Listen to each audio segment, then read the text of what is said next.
What's going on, guys? Welcome back to the channel. We have 3 club car Precedents. None of them run.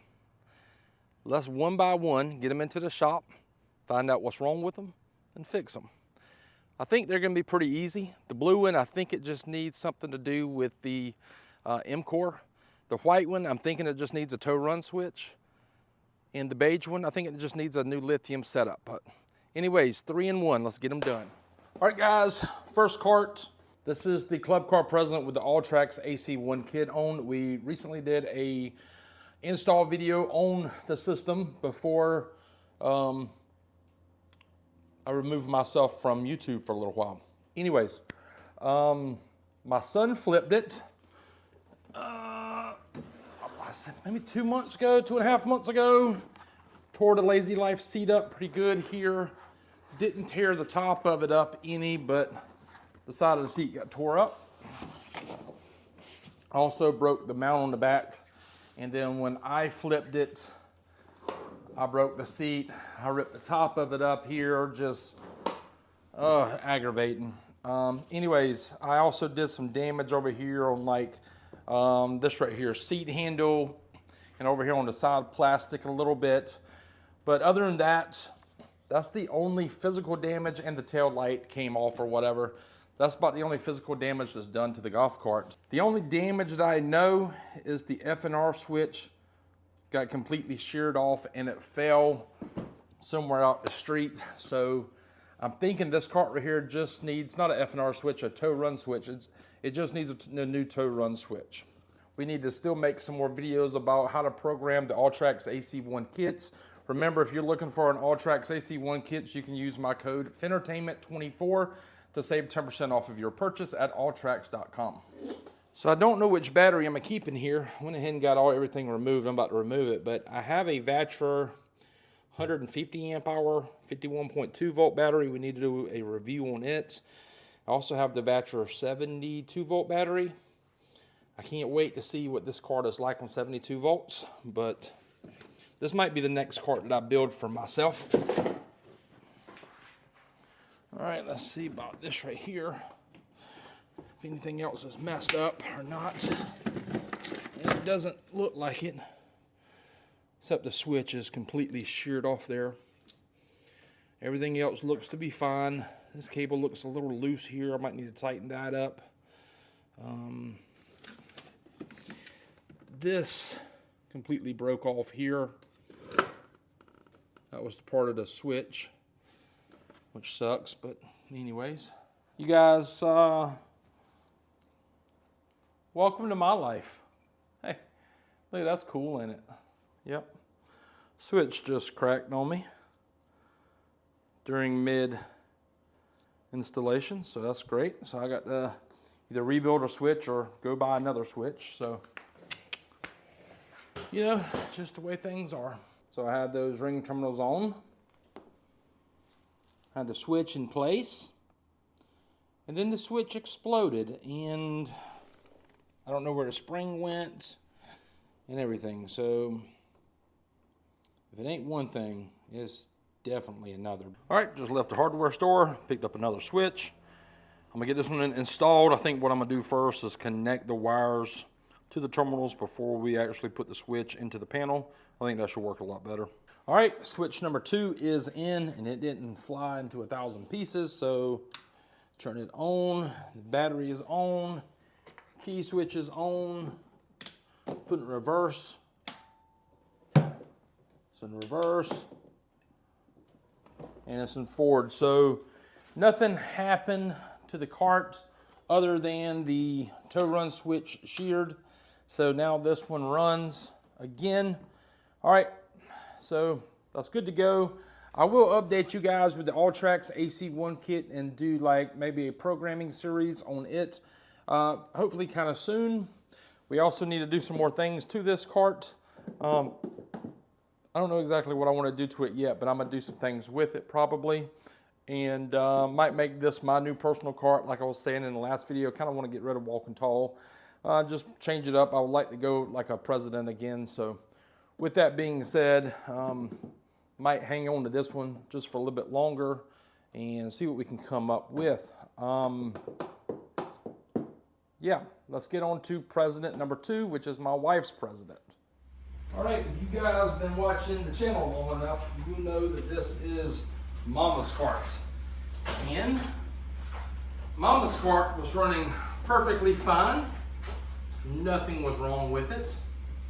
And on vacation, she was cruising down one of the streets at the campground. It completely just fell on its face. It completely died. Battery's charged up. At least I think the battery's still charged up. But at the time the battery was charged up, everything seems to be working. I'm going to suspect an import issue. And that's where I'm going with that. After vacation was over, she was like, hey babe, I would really like to have my golf cart running. So when she has to run like to the store or whatever, she can just take this, not her vehicle, excuse me, I just burped. And she kind of knows, or she does know everything that I've been dealing with. And with that being said, she's been lenient about it, so that's been good. Now, I'm gonna go ahead and pull or go next to MCOR because I'm thinking that's what's wrong with this. Generally like a throttle issue. That's probably like one of the first places I'm going to start. So without further ado, I'm just coming here and I'm gonna get rid of this extreme mat first.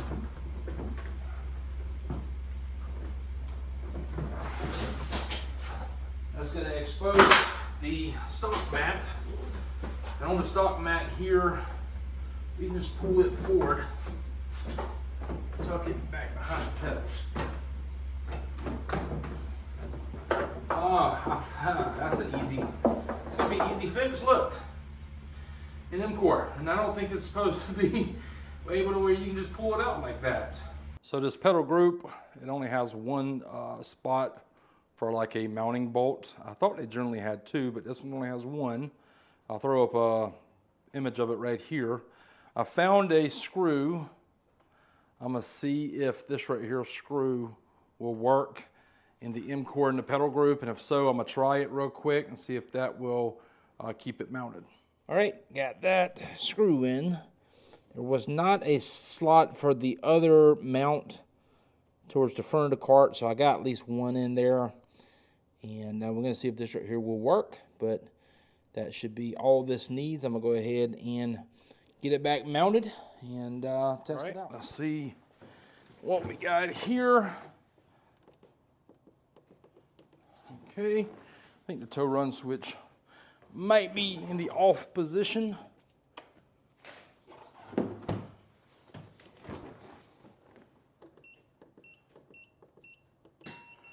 Okay. Solenoid just clicked. Good deal. I had a feeling it was going to be an MCOR issue, but I didn't know that's what was going to, be done. But I'm glad that we put that screw in there. When I was changing it out, I was in a hurry. I don't think we were going on vacation. I think it was a few nights before, and I put that MCOR in, and we were going somewhere, going out to eat or something, and I was, let me go out to the shop for 5 minutes, let me just go lock up, and that's what I was doing, type thing, and it just popped off, and I forgot to put a screw in it, and I didn't have the screw that came with the other MCOR. I don't know, but that's it. Anyway, this is done. Wasn't nothing to fix this either, just a simple fix, but it just goes to show you, don't get in a hurry.